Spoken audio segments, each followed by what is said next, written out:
ஆரம்பிக்கலாங்களா?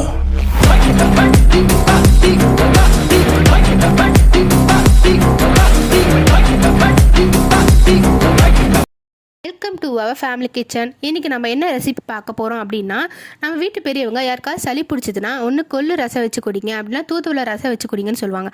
இன்றைக்கி நம்ம அது ரெண்டையும் சேர்த்து வச்சு பார்க்க போகிறோம். அதாவது தூதுவளை கொள்ளு ரசம். அது தேவையான பொருட்கள் இப்போ நம்ம என்னென்னு பார்த்துடலாம். வரமிளகாய், மல்லி, கடுகு, பெருங்காயம், பச்சை கொள்ளு சும்மா கொஞ்சமாக எடுத்துங்க. அதுக்கப்புறம் தூதுவளை இலை, மிளகு, சீரகம், மஞ்சத்தூள், சின்ன வெங்காயம், பூண்டு, 2 தக்காளி, கொஞ்சமாக புளி. இப்போ செய்முறைக்கு போகலாம். கடாயில் மல்லி, வரமிளகா, ஜீரகம், மிளகு இது ரெண்டையும் வறுத்துக்கலாம். இது எல்லாத்தையும் நல்லா வறுத்து எடுத்துக்குங்க.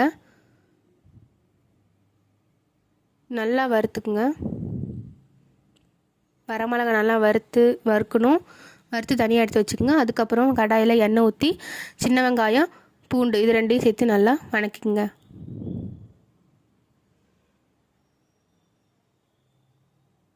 வெங்காயம்,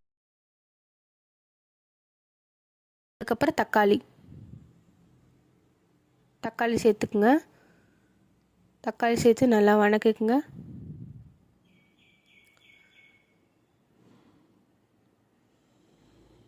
நல்லா வதக்கினதுக்கப்புறமா கருவேப்பிலை போட்டு அதையும் தனியாக எடுத்து வச்சுக்கோங்க. அதுக்கப்புறம் தூதுவளை இலையை கொஞ்சமாக எண்ணெய் ஊற்றி அதையும் வணக்கிக்குங்க.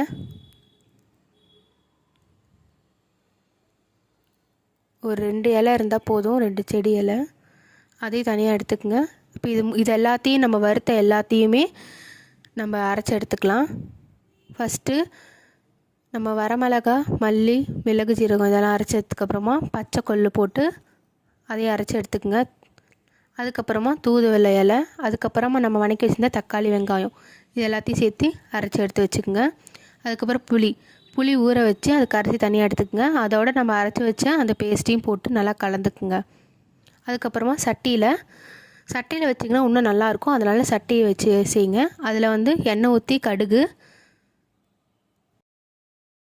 பெருங்காயம், கருவேப்பிலை இது எல்லாத்தையும் போட்டு நம்ம கலந்து வச்சுருக்க அந்த பேஸ்ட்டையும் ஊற்றிடுங்க. அதுக்கப்புறம் கொஞ்சமாக மஞ்சத்தூள், தேவையான அளவு உப்பு. நல்லா கொதித்து வரணும். நல்லா கொதிக்கணும்.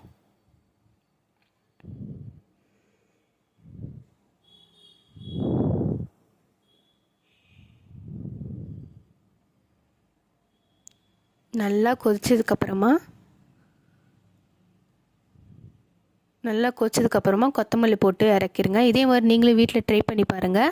ட்ரை பண்ணி பார்த்துட்டு எப்படி இருக்குன்னு கமெண்ட்டில் சொல்லுங்கள். இது நம்ம யாருக்காவது சளி பிடிச்சதுன்னா இதை கொடுத்து பாருங்கள், சீக்கிரமாக சரியாகும். இதே மாதிரி ஒரு நல்ல ரெசிபியோட அடுத்த வீடியோவில் உங்களை சந்திக்கிறேன்.